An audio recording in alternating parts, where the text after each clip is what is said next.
Je suis Bind Frederiksen, ou plutôt son âme. Je me suis éteint le 8 juin 2012. Chasseur inuit respecté au Groenland, je vole aujourd'hui juste au-dessus de la banquise.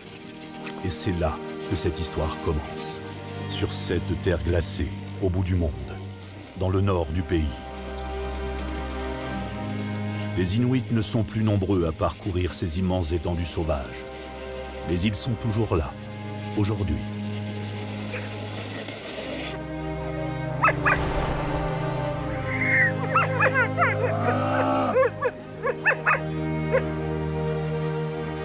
De mon vivant, j'ai croisé la route de deux explorateurs, Alain et Nathalie Antonielli.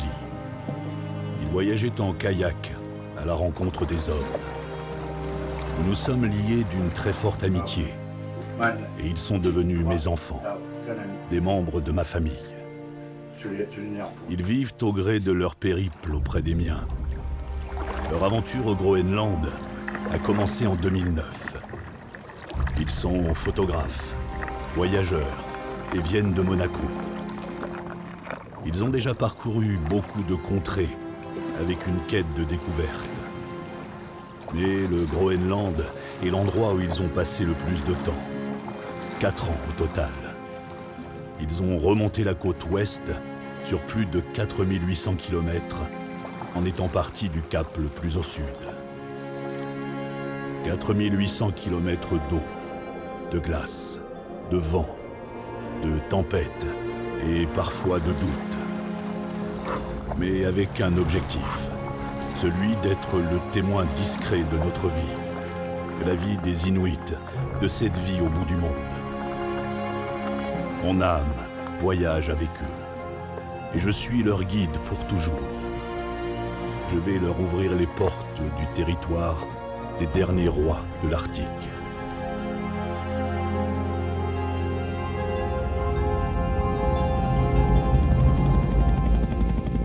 Je me nomme Alain Antonielli. C'est ici que je me sens bien, au Groenland. Avec Nathalie, mon épouse, nous revenons cette année par les airs vers 76 degrés de latitude nord, à Savisivik, dans ce petit village que nous connaissons bien, de 50 habitants. Le jour et la nuit ne sont pas encore des repères temporels au mois de janvier, et le soleil ne caressera l'horizon que dans quelques semaines. En cette période, l'hélicoptère est le seul moyen pour arriver au village. Mais les années précédentes, le périple a été beaucoup plus rude.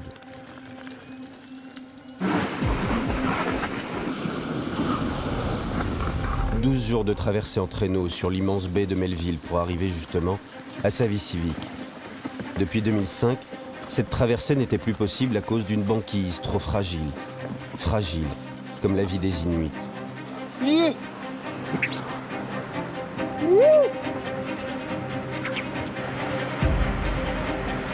Encore plus fort que cette immensité glacée, ce sont les constats qui ont bouleversé nos vies durant ces 4 années. Voir en oubliant notre culture, notre passé. Surtout, ne pas juger sans comprendre. Nous avons baissé les yeux de honte de voir à quelle vitesse le bouleversement climatique que nous avons induit joue avec l'avenir des Inuits et de leur espace de vie. Qu'allons-nous retrouver cette année? Nous nous sommes habitués à voir du sang sur la neige.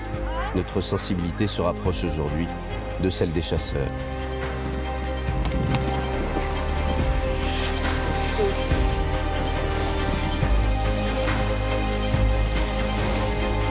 Vivre au présent, au rythme de la glace, au rythme des Inuits.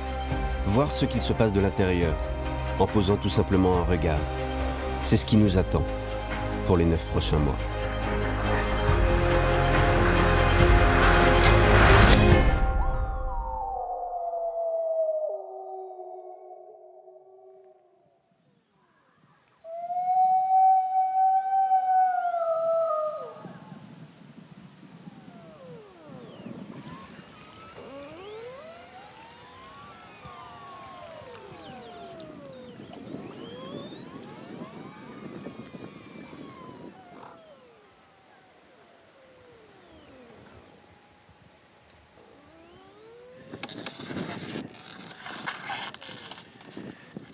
Olingwak est mon neveu.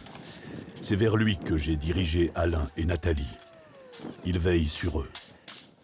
Il chasse pour faire vivre sa famille. Ici, les codes sont bien différents de chez vous. Les phoques, les ours blancs, les narvals restent encore le meilleur moyen de subsister en ces terres glacées. Fourrure, viande, peau, graisse, nous utilisons tout ce que l'animal nous offre. Ici, la vie est rude, mais c'est notre vie. Il est gros. Ah oui, c'est un gros. Olingwak vit avec Nadouk, sa femme et leurs 7 enfants. Il rentre les phoques pour qu'ils décongèlent afin de les dépecer. Toute la vie s'organise sur les 2 petites pièces.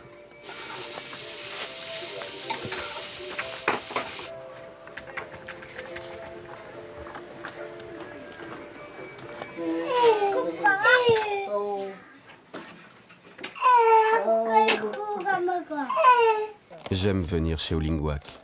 C'est devenu un véritable ami. Bint avait raison, avec les années, nous avons appris les rudiments de la langue. Mais avec Olingwak, nous avons créé la nôtre, faite d'un mélange d'anglais et de kalachlisut, le groenlandais de l'Ouest. Nous partageons le matak, l'épiderme de narval et de beluga avec toute la famille.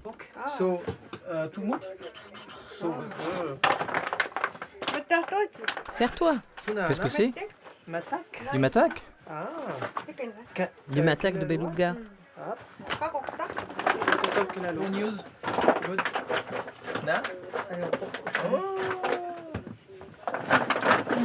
Matak, mamak. Oui, matak, mamak. Petit déjeuner.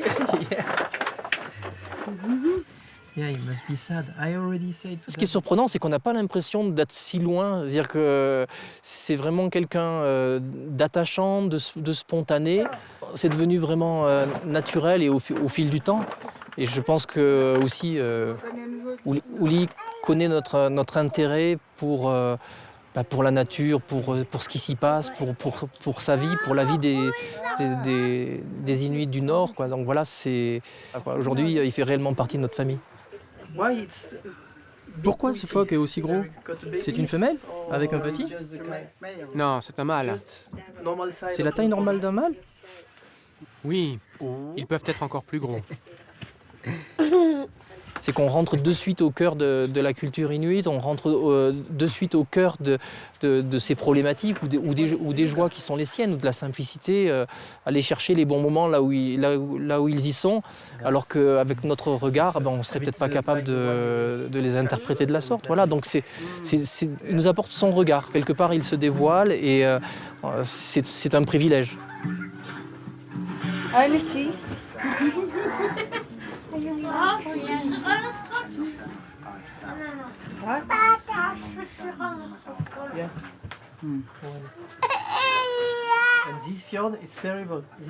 J'ai vraiment l'impression d'être dans ma famille. Les discussions avec Olingwak sont toujours enrichissantes. Il est curieux et nous confrontons régulièrement nos points de vue. Chacun s'occupe sans se soucier de nous. Nadouk piétine des peaux pour les assouplir et les travailler plus facilement. C'est elle qui fait les vêtements de la famille. Pour Olingwak, qui est souvent sur la banquise, il n'y a pas plus efficace que la peau de phoque et la fourrure d'ours.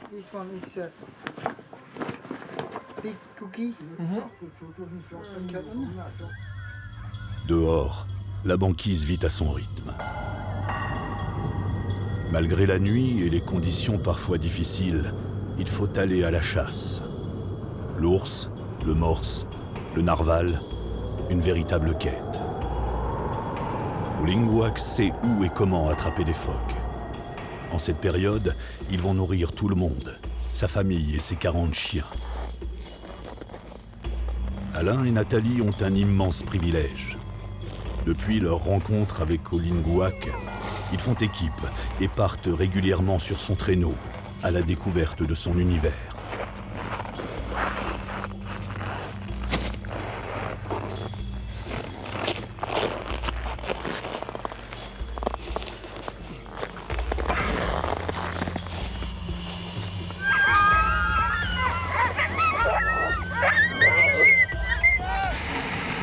J'ai cette chance d'avoir la confiance de Lingouac.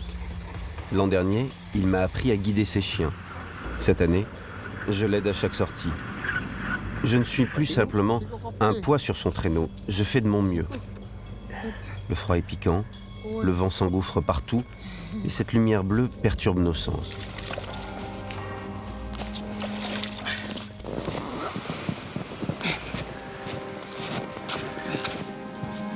Lingouac retrouve facilement ses repères pour localiser et remonter les filets qu'il place sous la glace.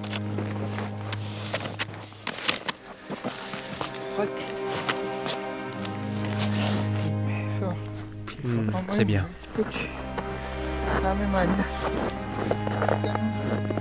Oui, là-bas, il me reste encore 2 filets. Le peuple inuit, c'est la civilisation du phoque. Donc le phoque a toujours existé chez eux pour se nourrir, pour nourrir les chiens, pour se chauffer, pour préparer le repas. Ils le mangent aussi bien cru que cuit.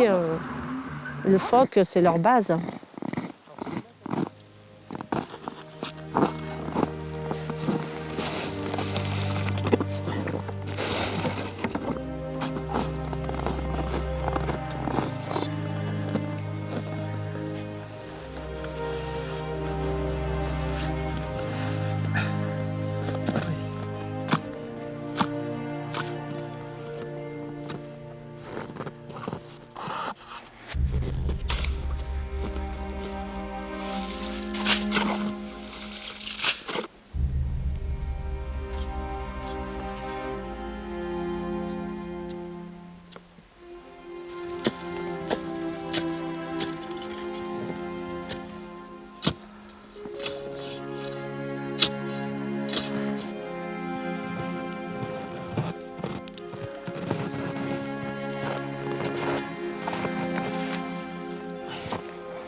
Lingouac cherche les trous de respiration des phoques. Ces trous qu'il crée pour respirer et se déplacer sous la glace. Le trou est minuscule en surface et il faut avoir l'œil.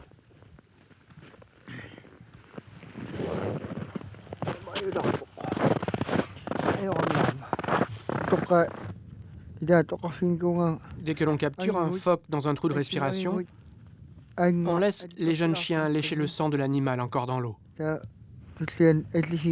Dans l'avenir, quand ils sentiront à nouveau l'odeur de ces trous, ils se souviendront de ce qu'il s'est passé et ils me guideront jusqu'à eux.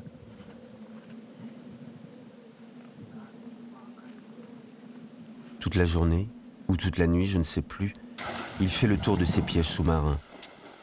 Il ne faut pas croire qu'il en remonte beaucoup. En moyenne, il en capture moins d'un par jour. À Savissivik, c'est à la hauteur du tas de graisse congelée, à même le sol, que l'on voit la valeur du chasseur. La peau est récupérée pour être vendue, mais aussi pour en faire des vêtements. La viande et une partie de la graisse seront consommées.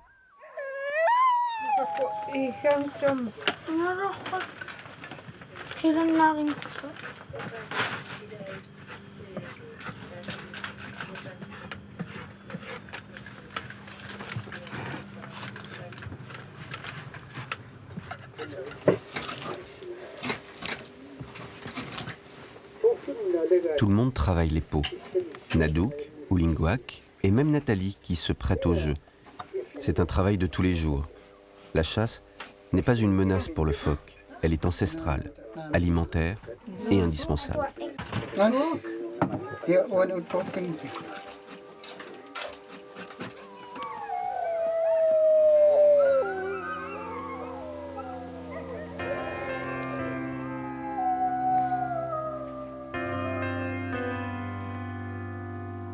Le soleil.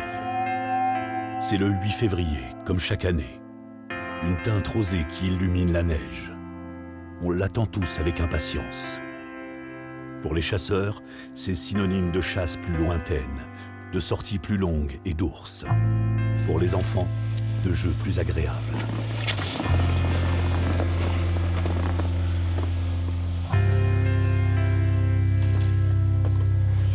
Le premier soleil de 2014 à Saint-Louis-Civique.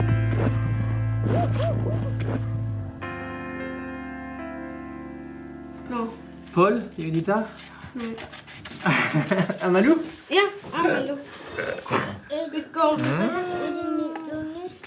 C'est drôle comme une chose que l'on voit tous les jours chez nous devient féerique au Groenland. Le soleil réchauffe les hommes et leur cœur. À l'école, les enfants nous le font bien comprendre. Irina.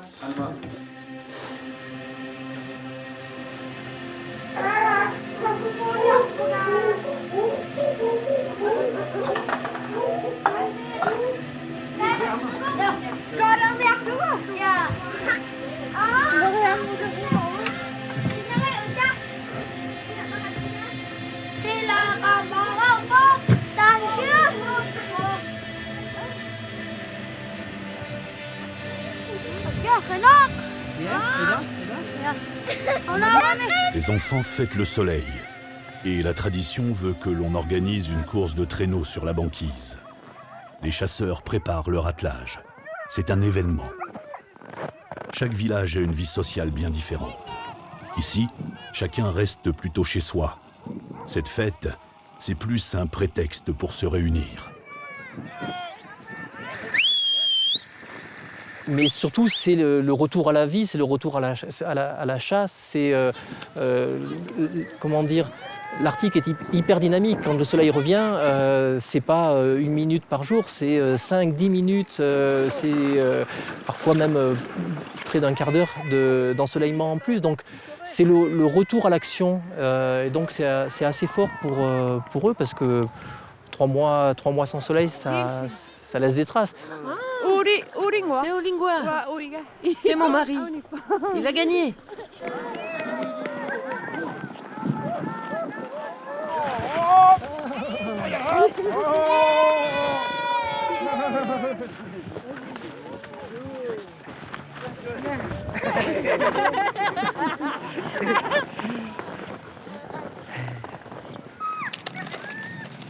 Une fois la fête terminée, la vie reprend son rythme. Nous poursuivons notre quête d'images. Le ravitaillement en nourriture est toujours un moment de partage et de discussion avec les uns et les autres. Les produits frais arrivent par hélicoptère quand la météo le permet. Il est courant d'ailleurs que le vol soit annulé pendant 2 à 3 semaines. Ici, les gens parlent peu et rentrent vite chez eux. L'alcool, quand il est présent, reste un problème. C'est pas la même marque, mais c'est des tomates au soc. On va prendre déjà ça. Oh, il y a plein de fruits. Mais ils sont tous abîmés. Le pétrole est indispensable pour le chauffage et les groupes électrogènes. C'est une corvée de chaque jour, comme pour l'eau potable.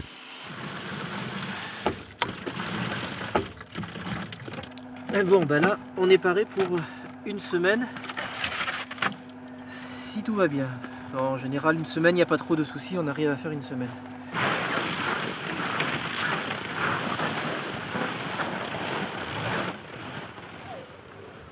Le temps passe à sa vie civique. La banquise bouge, craque au gré des marées et des coups de vent. Le soleil devient plus présent et les longues sorties de chasse se préparent.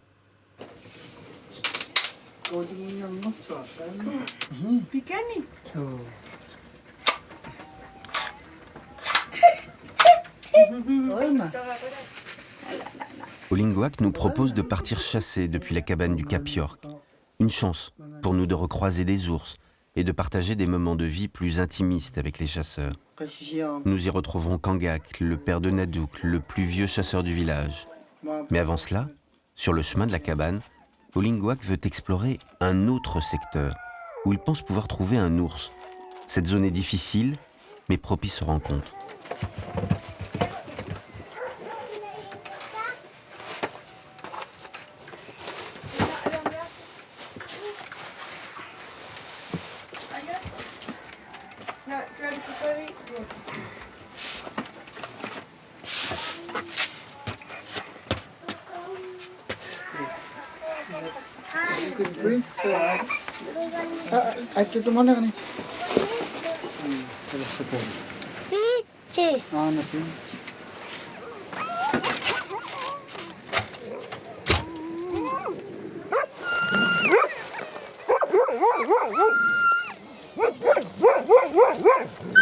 Kangak est respecté dans le village. Il a 73 ans. Il est surnommé Kungi, le roi. Personne, pas même Olingwak, ne connaît la région mieux que lui. Partir loin sur la banquise, attraquer l'ours et le phoque, le rend heureux. Ah, il fait beau. C'est bien. Je vais revenir avec un ours, un narval et un morse. Tout ça.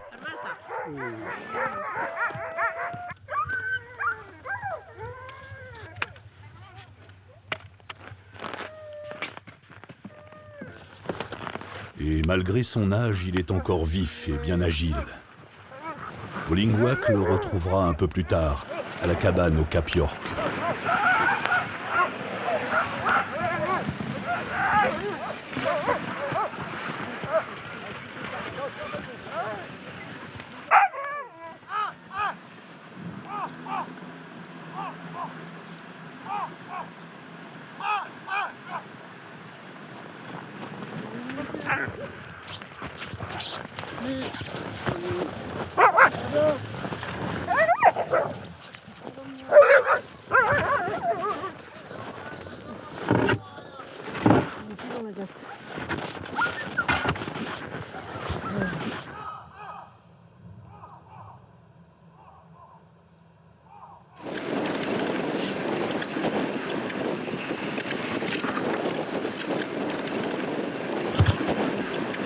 Les grands espaces. C'est là que les chasseurs se sentent vivre. Olingwak cherche un ours. Il a besoin de peau et de viande.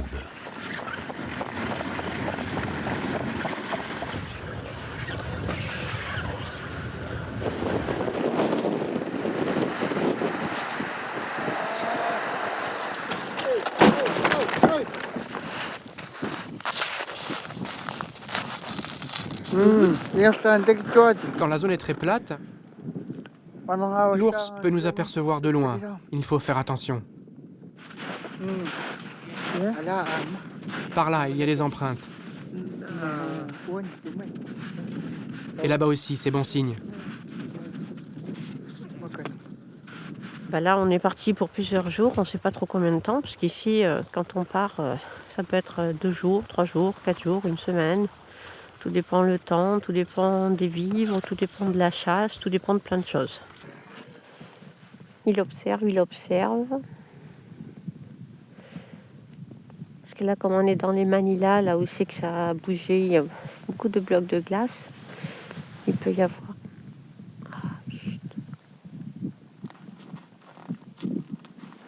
Il peut y avoir des ours. Parce qu'en fait... les ours, ils aiment bien les Manilas. Les chiens ont senti l'ours. Il faut observer, guetter, habituer son œil à cet univers blanc. Tu disais ? Là, il est en train de courir pour aller chercher l'ours qui est sur l'iceberg. Il part de l'autre côté. Si l'ours il vient ici, on se le prend. Il peut arriver par là, puisque là, il y a une ouverture assez basse. Là, il y a des chiens qui sont en train de partir de l'autre côté. Tu as pris le fusil, il y a le deuxième fusil, il est où ? Il est là, mais je sais même pas s'il est chargé. Je pense que ça serait peut-être bien de le prendre. Voilà. Par contre, j'espère qu'il est chargé. Tu peux toujours vérifier, ça c'est déjà une bonne chose. Je sais pas comment on fait. C'est le même que le nôtre. Tu crois ? Donc là, il faudrait quand même pas rester trop là, parce qu'on est sans chien et sans Willy. Lui, il va faire tout le tour. Regarde. On va voir.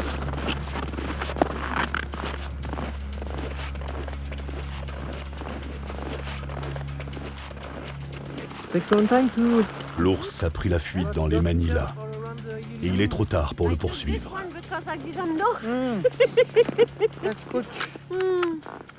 J'ai vu qu'il n'était pas très gros, mais Ce fusil est suffisant, t'inquiète pas. Il y avait bien une balle dedans? Oh, Sûr? C'était pas vraiment la journée.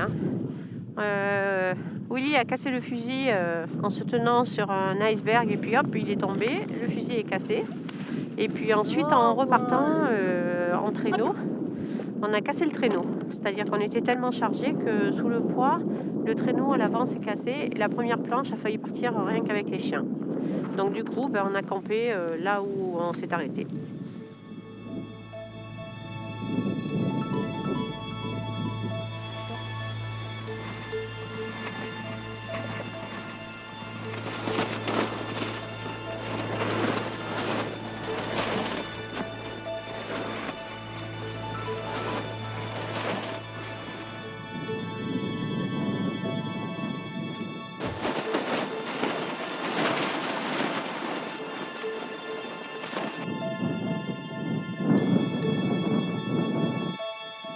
Les jours se suivent, et toujours pas d'ours.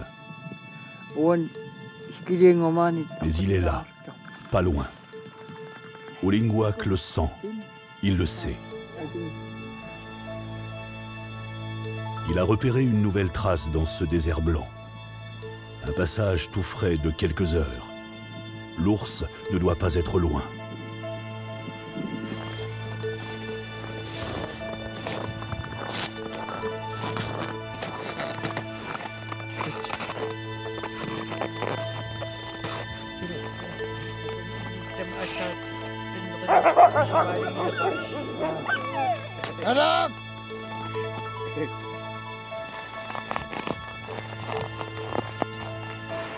Les chiens remontent la piste. La tension se fait sentir. Il est là. Nanoroi.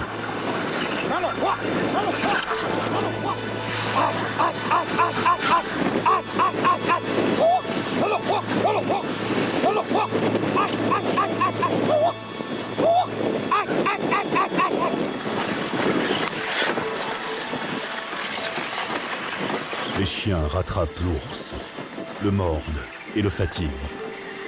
Il ne peut pas fuir très longtemps et doit s'arrêter pour protéger ses arrières. Sur une banquise dégagée, il n'a que peu de chance aux prises avec une meute déchaînée. Il est face à son destin, face aux chasseurs. Ce n'est qu'une question de temps.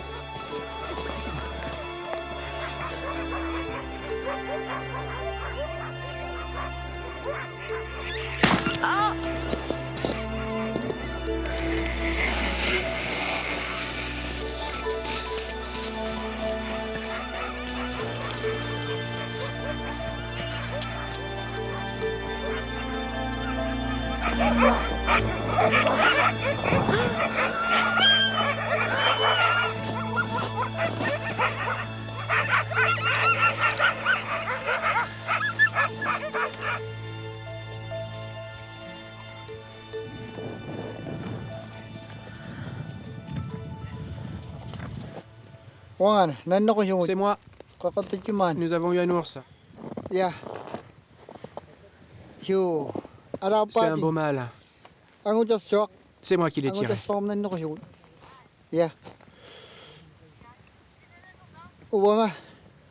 Il s'est réfugié contre le traîneau. Un chien rentre à la maison. Et je traîne pas maintenant, on va vite le dépecer. Et après on voit ce que l'on fait. Cette chasse use les hommes et les chiens. L'ours n'est pas mort pour le simple plaisir, mais pour notre survie.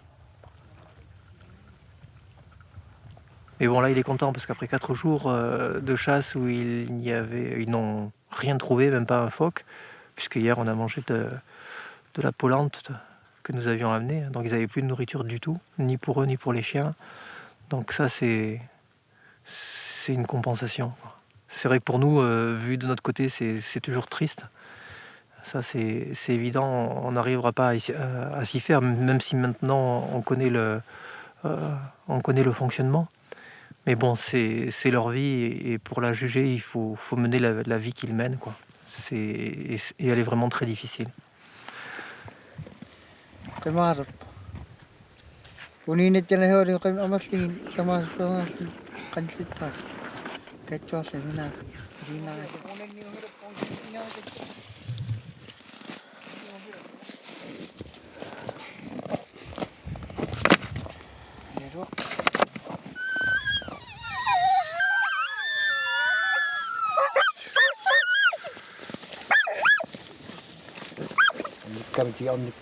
Il y a d'autres traces.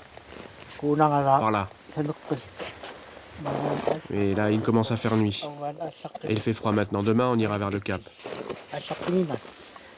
Chercher des phoques.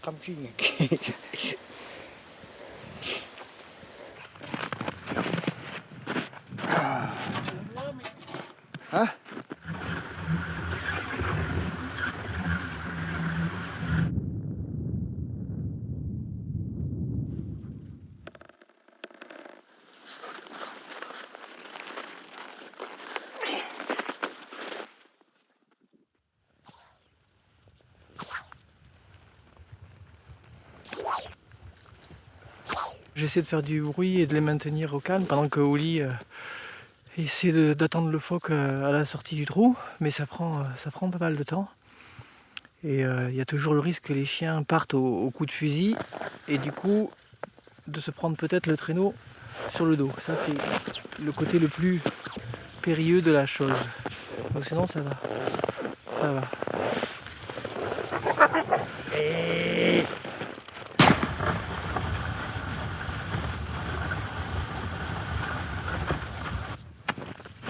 This one is good for Kamik. Yeah.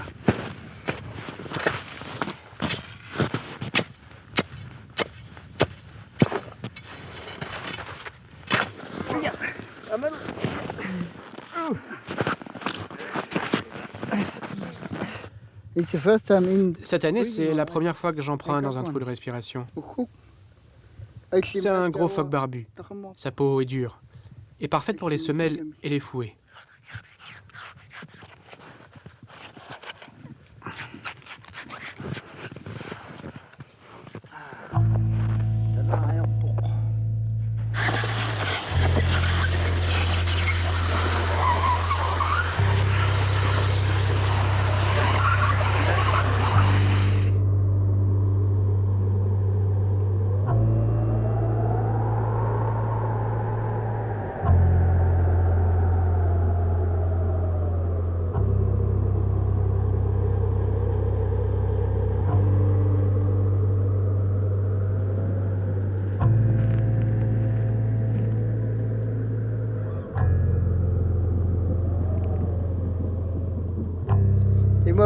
La mer, la mer, la mer. Je n'ai jamais vu la mer aussi près du cap et aussi grande comme ça. Je me souviens, à cet endroit, il y a 20 ans, la banquise mesurait plus de 2 mètres. Elle fait 40 cm aujourd'hui.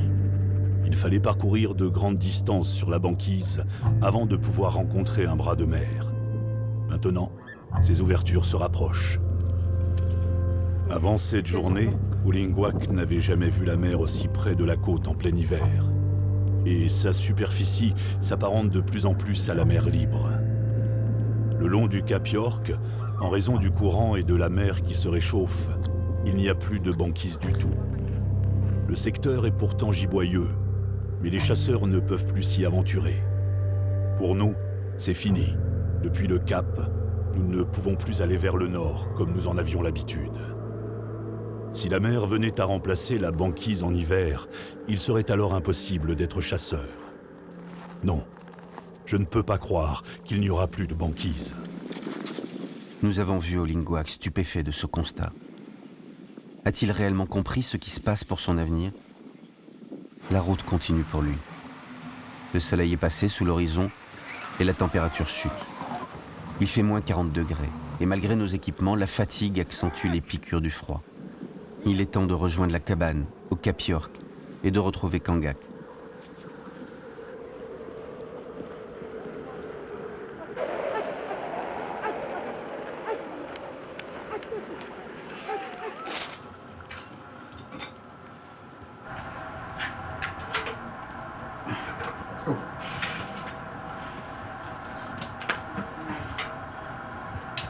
Kangak a remonté des phoques, mais il est bien heureux de la chasse d'Olingwak.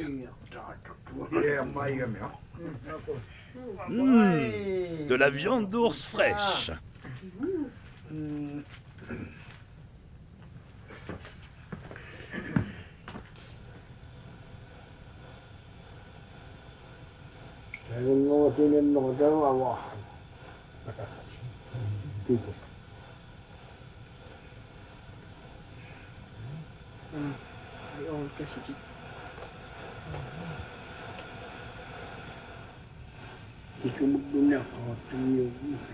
Kangak dort peu, et sa fatigue le fait souvent parler dans un demi-sommeil. Il raconte qu'enfant, il vivait ici, au Cap York, avec ses parents. Il se rappelle qu'avec les autres enfants, ils essayaient d'attraper les phoques en leur jetant des pierres.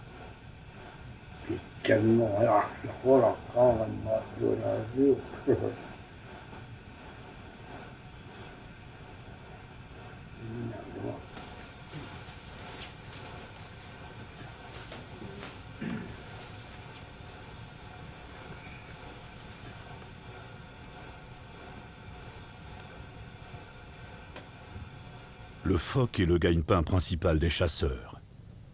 C'est grâce aux peaux que la compagnie d'État leur achète tout au long de l'année qu'ils gagnent leur vie. Le phoque, c'est l'équivalent d'un salaire fixe. La viande sert surtout à nourrir les chiens et la peau sert pour les bottes et les moufles. L'ours, c'est plus pour leurs propres besoins, la viande et les équipements de chasse. Sans cette fourrure, les chasseurs ne pourraient pas rester sur la banquise aussi longtemps. Pour nous, les Inuits, l'ours est très important. C'est l'animal roi et nous le respectons. Depuis toujours, nous consommons sa viande. Elle est très importante pour nous. L'ours vit en liberté pour se nourrir. Il parcourt de grandes distances sur des espaces immenses et sauvages. Sa viande est très bonne. Elle renforce notre esprit et c'est pour cela que nous la recherchons. Les gens disent qu'il faut tout faire pour protéger les ours. Qu'en penses-tu? Je sais pas. C'est très difficile de dire ce qu'il faut faire pour préserver les ours. Nous venons dans le secteur du Cap York, à 40 km de sa vie civique, pour chasser l'ours polaire. Mais l'ours est de partout. Il vit et se déplace sur d'immenses territoires. Mais nous n'allons pas le chasser au-delà d'une 60aine de kilomètres du village. Il y a d'immenses territoires où l'ours peut se déplacer et vivre en toute tranquillité. Comme nous, l'ours a besoin de la banquise pour y trouver sa nourriture. Mais il va aussi à terre pour mettre bas. Nous sommes peu nombreux à le chasser. Et sur les 12 chasseurs du village, tous ne chassent pas régulièrement.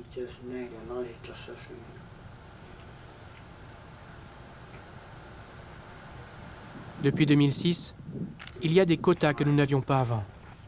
Maintenant, sur notre secteur, on nous autorise 18 ours par année. Même avant, nous ne chassions pas plus que nécessaire. Nous avons besoin de l'ours pour vivre. Nous le respectons. Et nous ne le tirons pas systématiquement. Depuis quelques années, les chasseurs font des prélèvements qui leur sont demandés par une université sur le Danemark. Ils font ça de façon très méticuleuse. Et aujourd'hui, ce qui est un petit peu dommage, c'est quand on pose la question à Oli, est-ce que vous avez des retours sur les métaux lourds contenus dans la viande, etc. Il nous dit que non.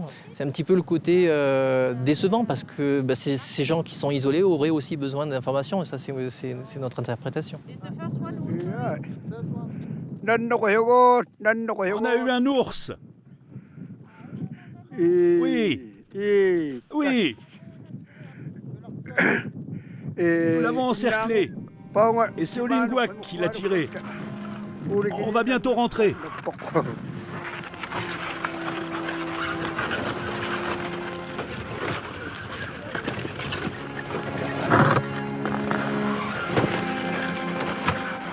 Après ces quelques jours de chasse sur la banquise, Olingwak et Kangak prennent le chemin du retour. Ils ont trouvé des ours et des phoques communs et barbus. Cela m'a réjoui pour eux. La saison s'avance et les ouvertures de mer se font plus nombreuses. Dans quelque temps, ils vont pouvoir aller à la recherche des narvals. La demi-peau d'ours est pour son fils Kakouk. Une fois travaillée par Nadouk, elle fera un beau pantalon pour sa confirmation. Olinguak est heureux. À 13 ans, son fils va devenir un homme. Ya, venga. Anadu? Ya. Mana? Sumi. Untuk apa? Oh iya. Kamu agak istirahat ya. Avant d'être découpé par Nadouk, la peau de l'ours s'est nettoyée. C'est dans ce trou de banquise qu'Olinguak l'a fait tremper depuis de longues heures. C'est le temps qui fait une belle fourrure, le temps et la patience. Il faut plusieurs semaines avant que Nadouk puisse enfin la travailler et en faire un pantalon pour son fils.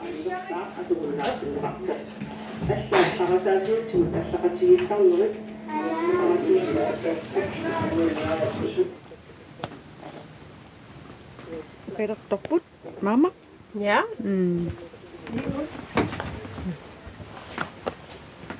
Allez, fais un effort. Monte le plus haut. C'est à la fin du mois de mai que tout le village se réunit dans la petite église. Chose rare, nous avons le droit de filmer et photographier la cérémonie. C'est un immense plaisir d'être convié par Olinguak à cet événement. Kakouk arbore fièrement son pantalon à peau d'ours ramené par son père. C'est un grand moment pour lui. Chez nous, la confirmation, c'est l'étape de la vie la plus importante. Mon fils est devenu un homme et j'en suis très heureux.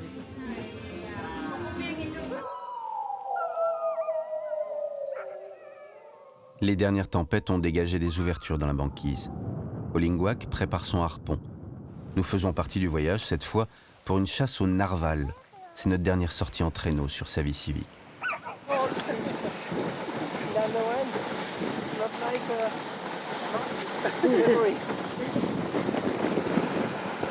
Le bateau transporte le matériel, mais c'est depuis un kayak et au harpon que l'animal doit impérativement être capturé.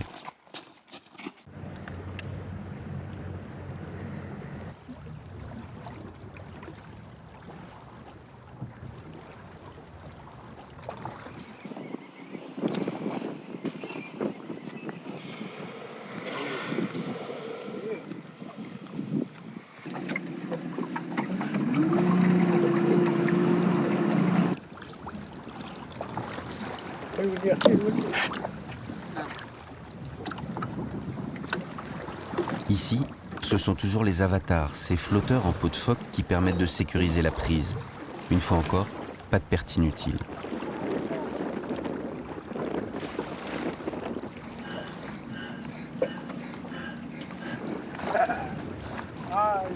Des images fortes se dévoilent à nous. Si notre cœur bat au rythme des Inuits, notre sensibilité reste marquée par notre culture. Cette chasse est une première pour nous et nous l'attendions.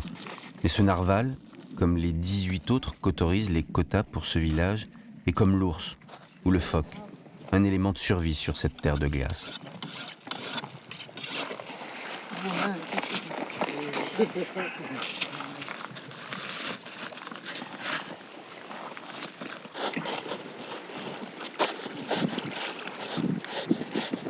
En quelques heures, la banquise se dérobe. Les chiens regagnent la terre comme ils peuvent. Olinguak et les autres chasseurs manœuvrent pour trouver leur chemin.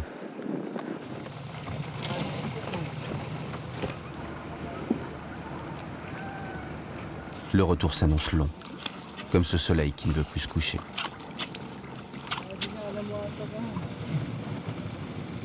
Puis 2h du matin, on est parti à 4h de l'après-midi et on a fait 40 km. C'est pas mal comme moyenne.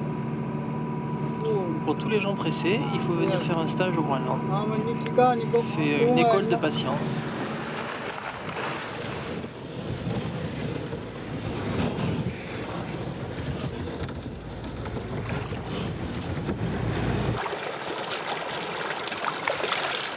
Nous profitons des derniers jours à sa vie civique pour emmagasiner des sensations de terrien, faire nos adieux à Olingouac et reprendre nos kayaks qui nous attendent plus au sud, là où les glaces se libèrent. Il est temps de partir vers Noussuac, le village de Bint, pour terminer notre périple. Cela fait déjà 6 mois que nous sommes là. La débâcle tant attendue arrive. Et là, c'est qu'une question de... Allez, 48 heures, grand maximum une semaine. Mais dans une semaine, il n'y a plus rien. Là, ça va commencer à s'ouvrir. Et dès qu'il y a le moindre petit vent, là, ça va tout partir. Les icebergs commencent déjà à tourner. Donc c'est vraiment une question de jours, je dirais même pas de semaines. La banquise leur ouvre enfin la route vers le sud. Olingouac leur indique de possibles bivouacs pour la navigation de l'été qui s'annonce. Il connaît bien le secteur, ses dangers et les endroits où ils peuvent accoster en sécurité. D'ici peu, ils retrouveront mon village, rejoindront ma famille, leur famille, la fin de leur voyage. Ce sont les derniers instants ensemble au village. Si je devais faire le bilan de notre histoire sur sa vie civique et d'une façon globale, c'est vrai que ce que l'on y a vécu, ce qu'on a partagé, c'est 10 fois, 100 fois au-delà de nos espérances. Et c'est allé beaucoup plus loin, quoi. C'est allé beaucoup plus loin et puis c'est la rencontre avec cette famille, c'était imprévu, c'était tout bonnement inimaginable.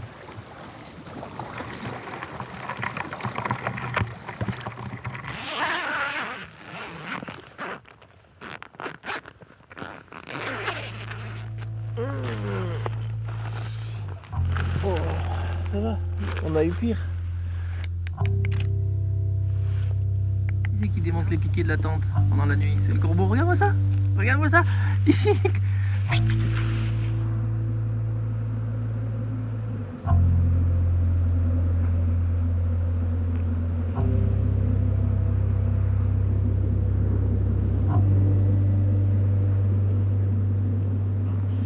Je dis que ça c'est un bivouac 5 étoiles, sachant que 5 c'est le maximum.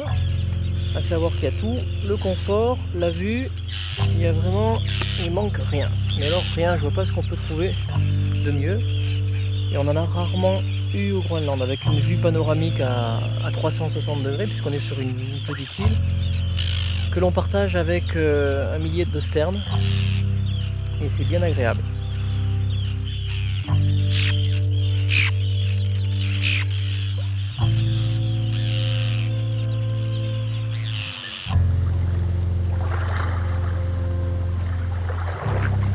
Alors que Marianne, mon épouse, effectue un déplacement à une centaine de kilomètres de notre village, elle croise par hasard Alain et Nathalie. Mais est-ce vraiment un hasard ?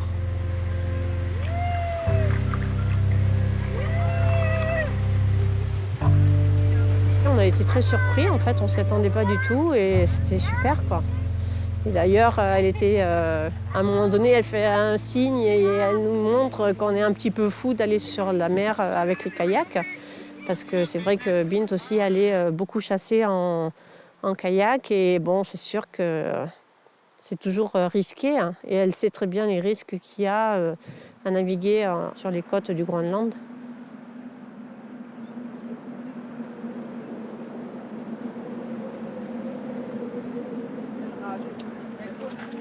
C'est une vraie joie de revenir ici. La chaleur des retrouvailles nous réchauffe le cœur. Noussuac est bien différent de sa vie civique, plus grand déjà, avec 200 habitants. La vie est plus festive et nos amis plus nombreux. Cela nous change de l'isolement du Grand Nord.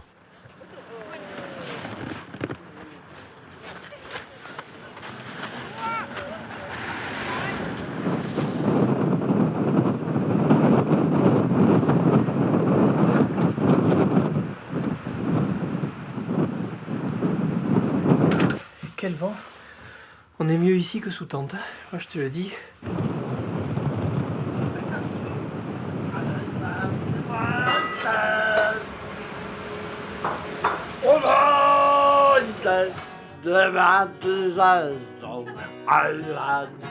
2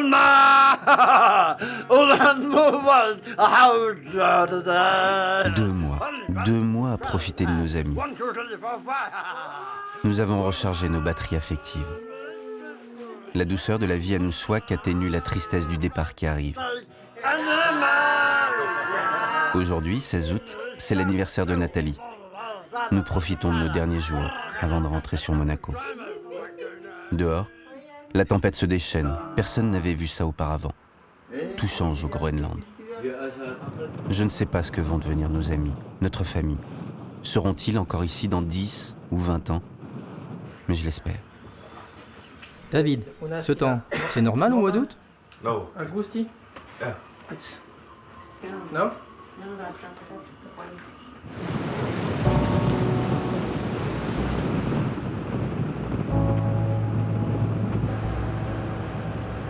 Alain et Nathalie laissent derrière eux bien plus que des souvenirs. Cette famille est la leur aujourd'hui, et je suis content de les avoir guidés jusqu'au plus profond de mon pays. Leur regard a changé. Ils ont un peu de sang inuit dans les veines, et ils rêveront d'ours toute leur vie.